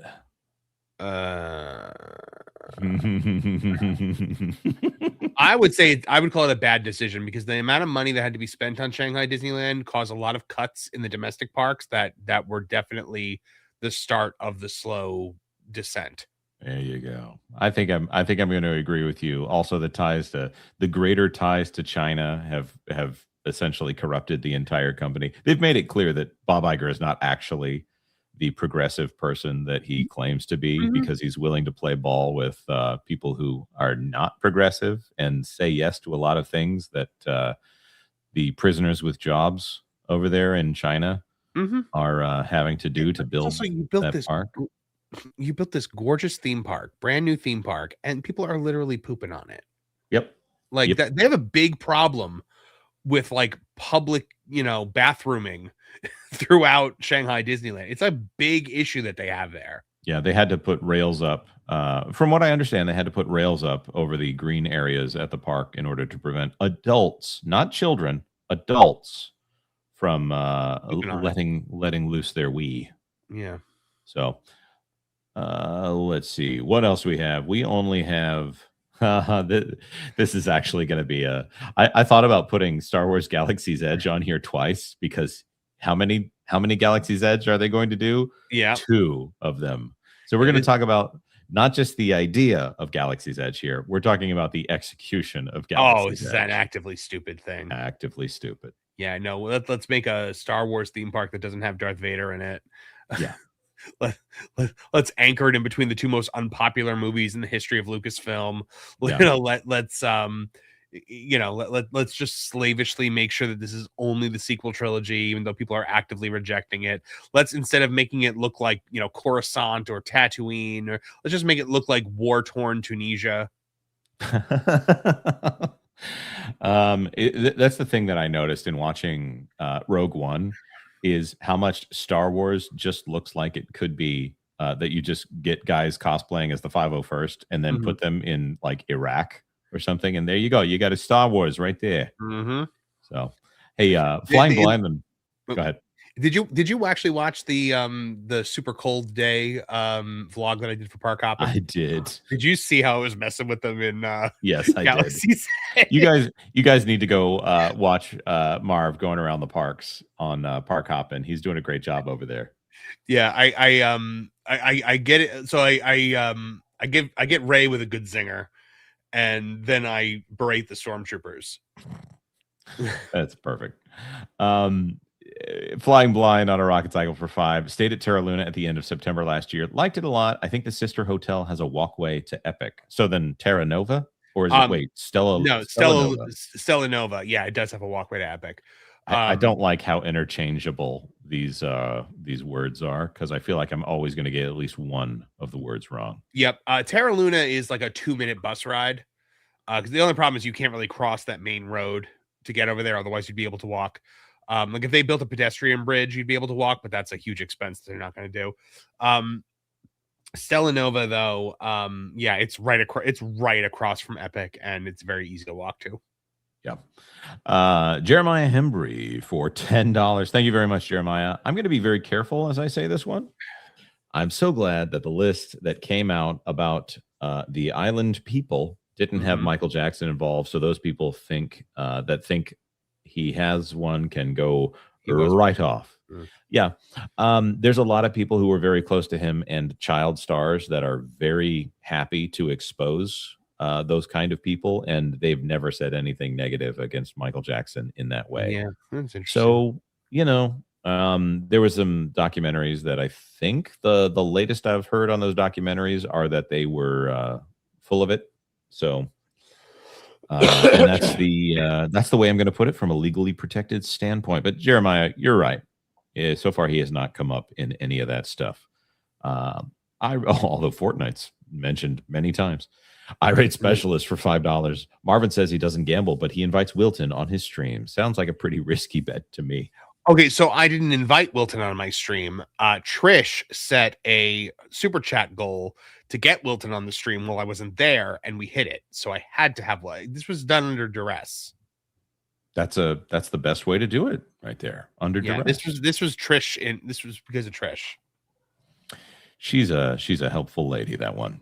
All right. What else do we have here? Flying Blind on a rocket cycle for 2. I think I need an epically stupid category. I honestly, I really thought we needed just a outwardly evil category. Like just these are evil decisions. Yeah, I think the Mulan one would definitely have been. Mulan would be in there. Gonzo would be in there. Firing Gina Carano would be. Firing Gina Carano would be in there. Yes. Comparing Firing Don Lasseter would be in there. Yes. Yeah, I'm with you. All right. This guy right here. Have you seen this one? What is that? This guy right here? This is that El Trumpo? No, this is. Oh, let me see if I can find this tweet. It's all on us. We're gonna play this real quick. I know we're getting near to the end of this live stream, and if the audio plays, I think I might actively get this stream taken down if I play this. But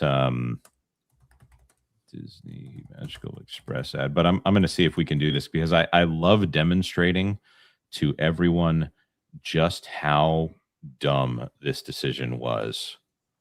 Where is the ad? Yeah, while you're looking for it's hard to find out. Nathan here saying, I'm fairly new here. Someone please explain Wilton, and then Texas 8412 saying, you can't explain Wilton. You have to experience Wilton. Yeah, Wilton is a puppet that likes to troll the WDW Pro channel, and we get some of that on us over here as well. So I think this is the one probably going to. Okay, yeah, here it is. We're going to play this so everybody understands who this fella is right here. So this is probably going to get us demonetized. So here we go. Can you hear it? Yeah. Now the audio's out, so I don't hear it now. What's he saying?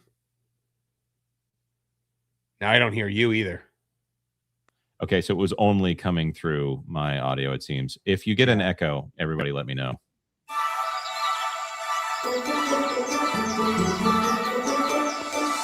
So, you want to hear more about our Disney Resort hotels? Well, you came to the right place. You won't believe all the magical benefits you get.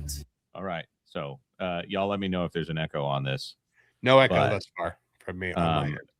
As far as this is concerned, this is, I forget what era this was, but you can almost date it according, because it has to be pre-2020. So yeah, this is a 3.5-minute ad for Walt Disney World Resort. With more than 20 fun hotels, you get to pick your theme. You'll find the one that's perfect for your perfect Disney dream. We'll get you so excited that you'll never want to leave. Also, going to point out, you have a man being manly while dancing and women being actively interested in him in some way. That there's a little bit of, romantic tension on the idea of this mystery man going around. I have found that there's one thing that drives the ladies wild. It's a straw hat and a bow tie.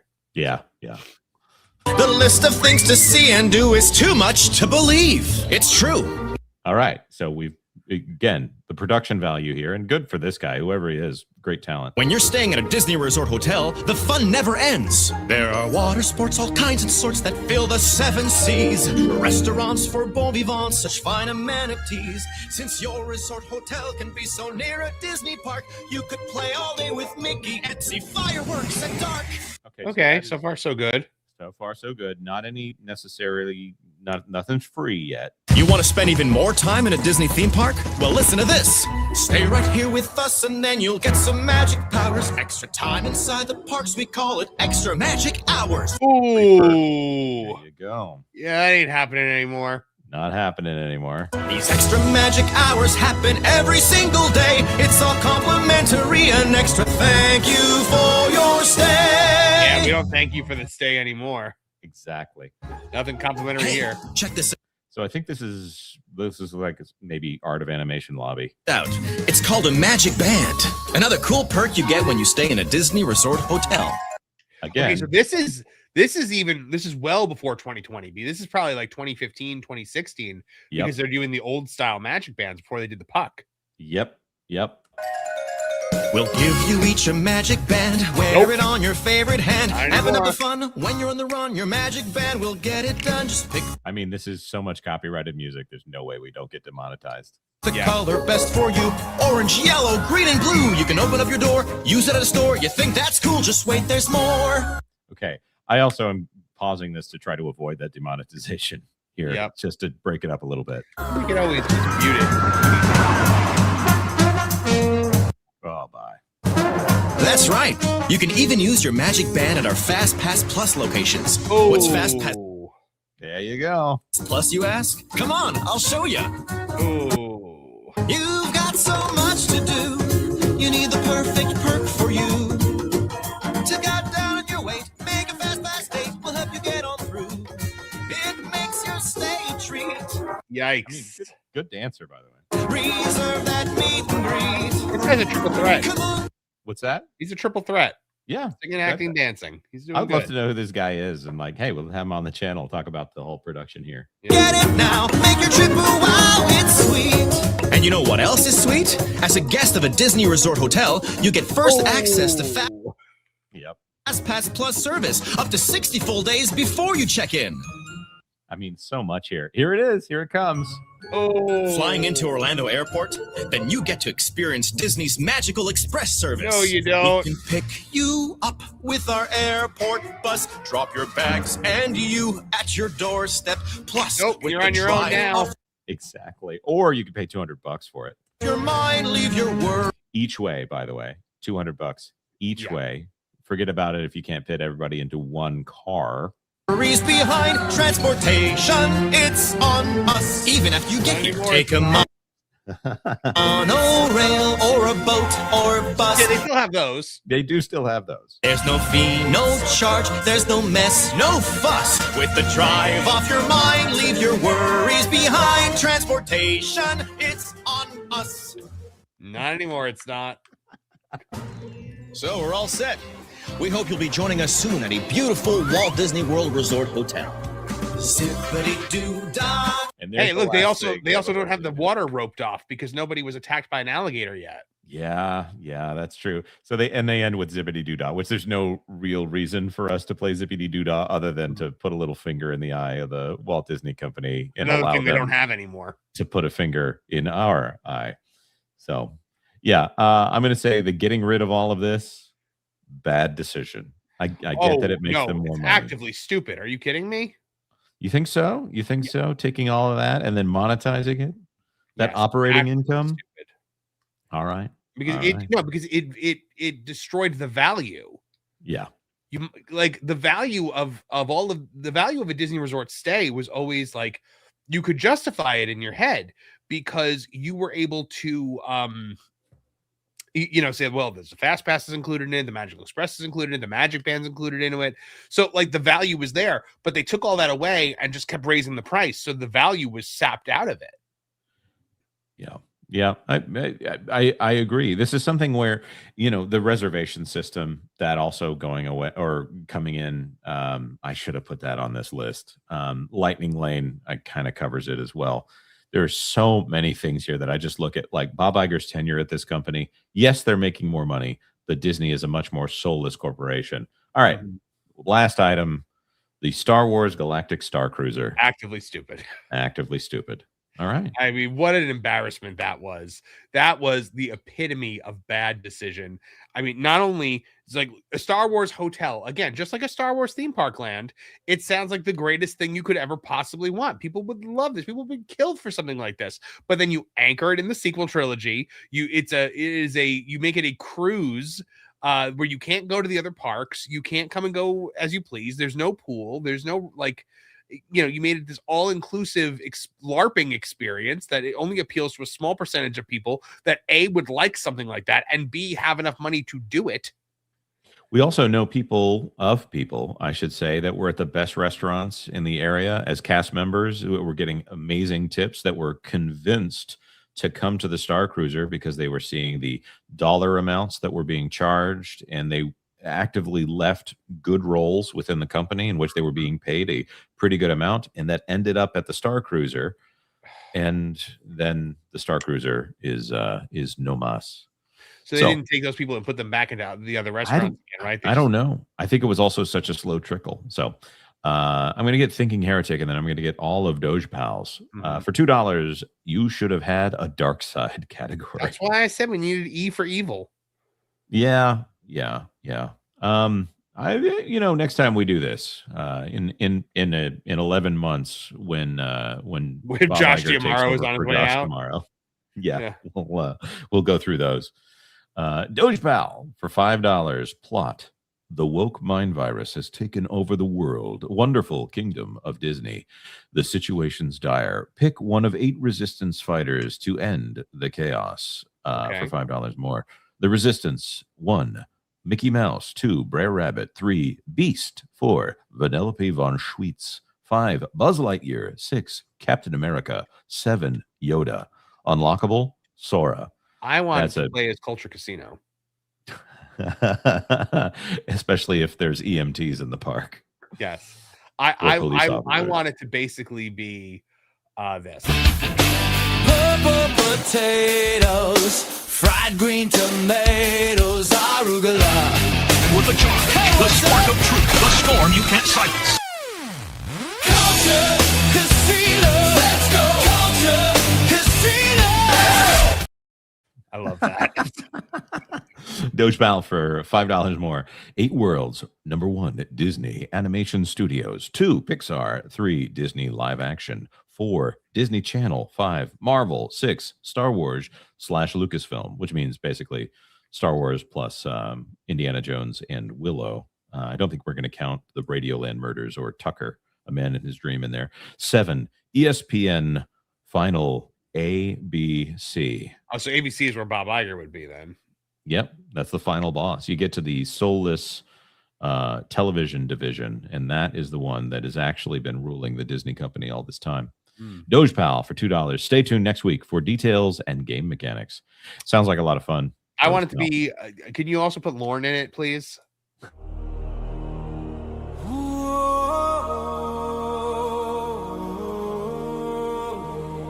In a world in which franchises are being broken every day, only one man, cloned, can save the day. You'll laugh, you'll cry, you'll wipe smog from your eyes. Join Lorne Connor as he takes on an epic quest. It's Lord of the Rings. One sword to guide me, one heart to bind me. All I have to do is drop it at a time now, Frodo Lord. My fingers don't want to let go. I just love that. I just love that music at the end. I love it. Love it. So I would say usually when you get done with a tier list, you would take a screen cap and put it on X or something like this. But this one is kind of like there's so much context needed on it. So let's go. Irate Specialist for $2. Our last super chat before we wrap this up. What about Ren and Stimpy Mickey reimagining? Did they do that? They did. Paul Ruddish did the redid Mickey in a more free flowing style. Oh, that Mickey shorts. Yeah, I actually kind of think they're funny. Yeah, I used to hate them, but as they progressed, they became one of the only consistently creative and good things that the company was doing. Yeah. I don't like Mickey and Minnie's Runaway Railway, which I forgot to put on this list. I honestly quote that. I quote one of those cartoons all the time because, like, my wife and I will just randomly go, "It's the same hat. It's the same hat." There's a great one where like Minnie is buying a new hat, and it's literally this, like, she's obsessed with it, and it's like the same hat that she's already wearing, and Donald just keeps going, "It's the same hat." Like throughout the entire episode, it's a running gag that Donald keeps pointing out that it's the same hat. Yep. Is this live for $5 Canadian? I haven't been able to see everything. Did you grade Losing Reedy Creek a $1 trillion mistake? Okay, so with that, since you put some money behind it, I think I'm gonna downgrade Bob Chapek to iffy, because Bob Chapek is the one who really caused the Reedy Creek situation to happen. Yeah, because that was also Bob Iger's fault, though, because Bob Iger was pressuring him to take a public stance on, didn't he like tweet some how it was terrible that the Disney company wasn't signing off on this? Yep. It was the active sabotage of Bob Iger that led to that entire situation and the entire company turning on. It was Bob Iger and Victoria Alonso. Yeah. So, yep. They really hated Victoria Alonso to actually fire her. Well, I think it was an effort to preserve Kevin Feige. I think that it was, one, there were some production bottlenecks that were happening specifically because of Victoria Alonso. And two, somebody had to take the fall, and it wasn't going to be Feige. Yeah, they had already kicked Ike Perlmutter to the curb spiritually. They made him like the head of Marvel Toys or something like that. And all that was left was Victoria Alonso. And Louis Desposito was not a well-known enough name for them to use him as a head on a pike. Forgive the image there for anybody not prepared for that. But Douglas Nutt for $2. Can that be Lauren's entry theme? It should be. I would love that. I would love that. The one sword to guide me. It's way too epic. It is. I'm jealous of it, honestly. Yeah. Well, with that being said, y'all need to be... Culture gets a really cool theme song, and he's fighting people. Lauren gets this epic Lord of the Rings thing. You and I get that leering place. Yeah, and a minute and 17 seconds of just pure not funny. It's very true. And I'm just going to point out to all of you, you need to be going over to Marv's channel, the M4 Empire. He's killing it over here. You need to go. Even Dean Cain is following him over some of his videos out here. That video didn't do great view-wise on YouTube, but it got me a follow from Dean Cain and like a personal response with him telling me that I nailed it. So, yep. It's awesome. That was a big thrill yesterday. It's my hero. It's my Superman. Yep. I'm also going to point out, I do kind of have a theme song. It's Jonas is Black. Got to give him back. Jonas is Black. So yeah, but it's not really it's actually Jonas is Back, but in my head it's Jonas is Black. So ooh, Ooh, spicy take right here. Extreme Meme Supreme says, "Hail the Fem 4 Empire." He's using your own joke against you. That being said, this is the thing. The Fem 4 Empire is them saying that Trish is actually the one that runs the channel.